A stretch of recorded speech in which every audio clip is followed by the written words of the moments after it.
नमस्कार। 5 राज्यों में होने वाले विधानसभा चुनाव यानी वोटिंग के ठीक पहले 4 बड़े राज्यों का ओपिनियन पोल सामने आ चुका है।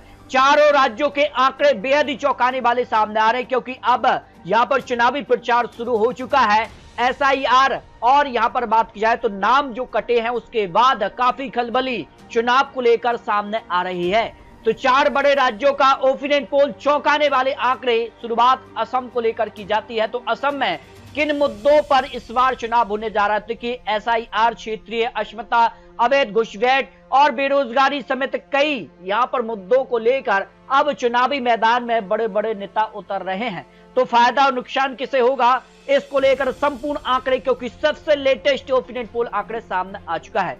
सबसे बड़ा मुद्दा असम को लेकर कौन सा माना जा रहा है? देखिए, बेरोजगारी सबसे बड़ा मुद्दा है।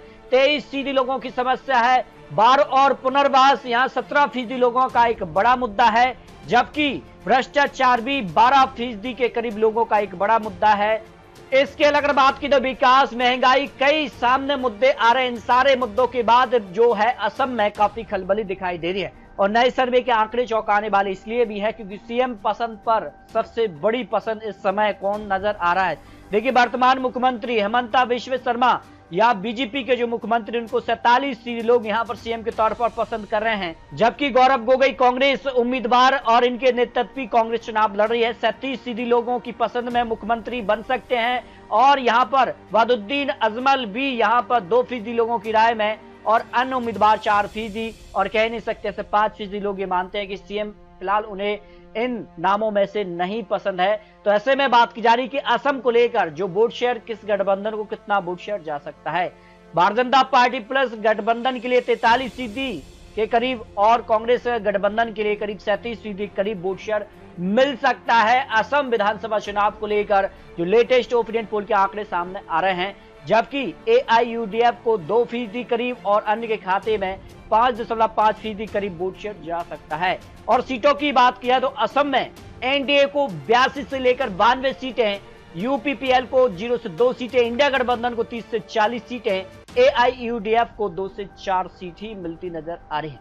यानी एआईयूडीएफ को अलग चुनावी मैदान में उतरने से कांग्रेस गठबंधन को नुकसान दिखाई दे रहा है। तो असम में एनडीए का पलड़ा इस समय भारी नजर आ रहा है, जो विधानसभा चुनाव को लेकर लेटेस्ट आंकड़े सामने आ रहे हैं। बात किया पश्चिम बंगाल को लेकर, तो पश्चिम बंगाल में सबसे बड़ा मुद्दा कौन सा हो सकता है चुनावी मैदान में?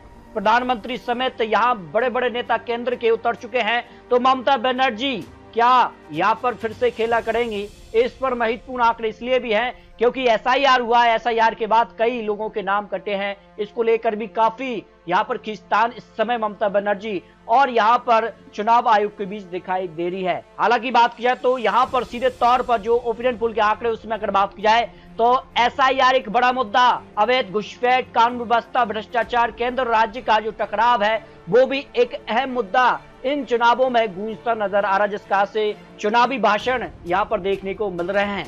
जबकि सबसे बड़ा मुद्दा इस समय पश्चिम बंगाल का कौन सा हो सकता है? बेरोजगारी 36.6% लोगों की राय में एक बड़ा मुद्दा माना जा रहा है। एसआईआर भी 16.9% लोगों की राय में एक बड़ा मुद्दा है।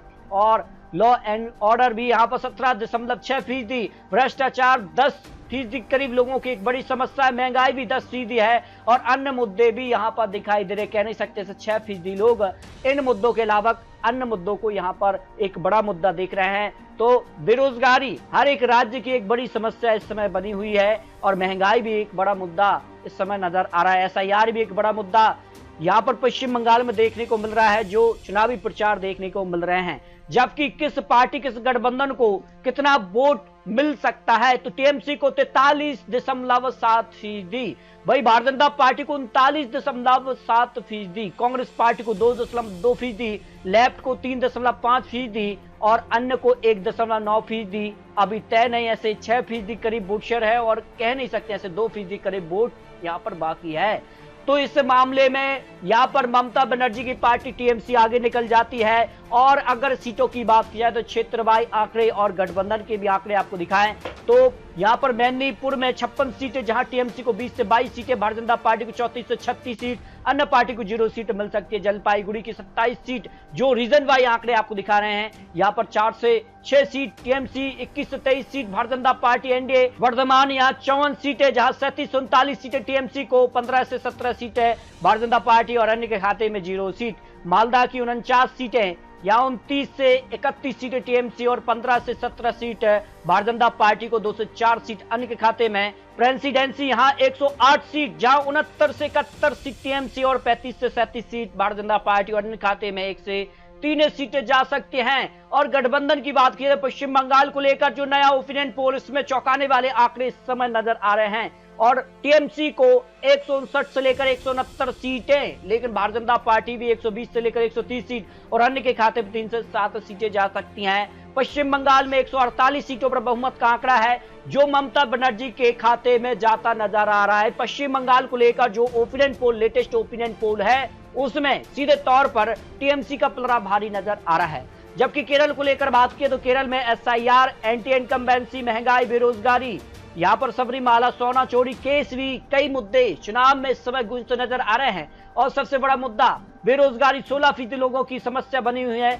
लॉ एंड ऑर्डर, महिला सुरक्षा भी 9% लोगों की समस्या है। महंगाई 17%, शराब ड्रग्स यहाँ 11%, भ्रष्टाचार 12% करीब, विकास की कमी 4%। और यहाँ पर बात की जाए तो सबरीमाला, सोना चोरी भी 5% लोगों के, धार्मिक ध्रुवीकरण 6.1%, अन्य मुद्दे भी यहाँ पर 5.3% के करीब आ जाते हैं। तो सबसे बड़ा मुद्दा केरल में इस समय जो नजर आ रहा है वो है बेरोजगारी। हर एक राज्य की एक समस्या इस समय बनी हुई है। और अगर बात की जाए केरल में किस गठबंधन को कितना वोट शेयर जा रहा है, देखिए यूडीएफ जो कांग्रेस समर्पित गठबंधन है, एलडीएफ यहाँ पर लेफ्ट का जो गठबंधन है, यूडीएफ को यहाँ वोट शेयर ज्यादा मिलता नजर आ रहा है, 39 से 7% और एलडीएफ को यहाँ 38.7%, एनडीए को 16% वोट शेयर जा रहा है।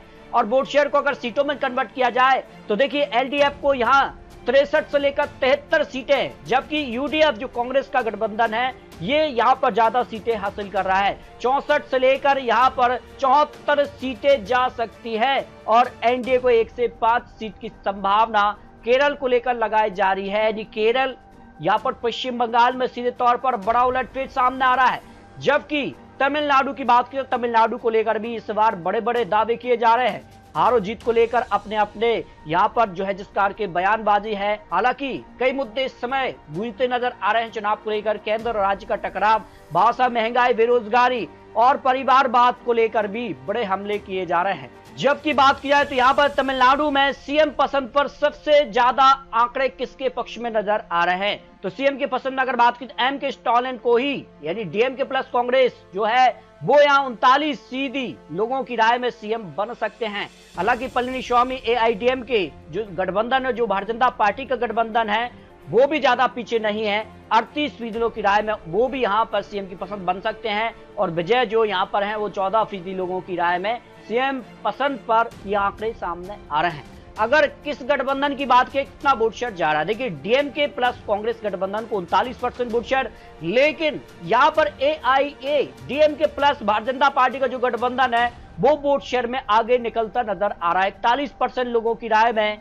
ये गठबंधन जो है यहाँ पर बड़ी पार्टी बनता नजर आ रहा है। जबकि टीबी की पार्टी विजय जो है उनको 12% कह नहीं सकते, 3.6% लोग हैं वो किस गठबंधन को वोट करेंगे, ये अंत में फैसला लेंगे। अगर सीटों की बात की जाए तो डीएमके प्लस कांग्रेस को 90 से लेकर 100 सीटें, जबकि एआईडीएमके भारतीय जनता पार्टी गठबंधन को 130 से लेकर 140 सीटें, टीबी की विजय पार्टी को 2 से 6 सीट ही दिखाई दे रही है। इस मामले में फिर AIADMK plus Bharatiya Janata party का जो गठबंधन है वो तमिलनाडु में सरकार बना सकता है। जो आंकड़े ओपिनियन पोल के, पब्लिक ओपिनियन पोल के लेटेस्ट आंकड़े सामने आ रहे हैं, इस तरह से 4 बड़े राज्यों के आंकड़े आपको दिखाए हैं। असम में भारतीय जनता पार्टी का पलड़ा भारी है, जबकि तमिलनाडु में भारतीय जनता पार्टी का पलड़ा भारी है। केरल में कांग्रेस का पलड़ा भारी हो सकता है, जबकि पश्चिम बंगाल में टीएमसी का पलड़ा भारी नजर आ रहा है। तो ये 4 राज्यों के बड़े आंकड़े आपको दिखाए हैं। चारों राज्यों को लेकर यहाँ पर बड़ा उलटफेर हो सकता है, क्योंकि कहना काफी मुश्किल इसलिए भी है क्योंकि चारों राज्यों को लेकर चुनावी जो हलचल है वो काफी बढ़ चुकी है। और ऐसे में 4 राज्यों में यहाँ पर पौंडीचेरी को अगर मिला लिया जाए तो 5 राज्यों में किसकी सरकार बनेगी, इसको लेकर आप रख सकते हैं। बहुत जल्द आपको और महत्वपूर्ण और बड़े ओपिनियन पोल के आंकड़े दिखाने जा रहे हैं। तो मिलते हैं नए आंकड़ों के साथ, तब तक के लिए जय हिंद, जय भारत।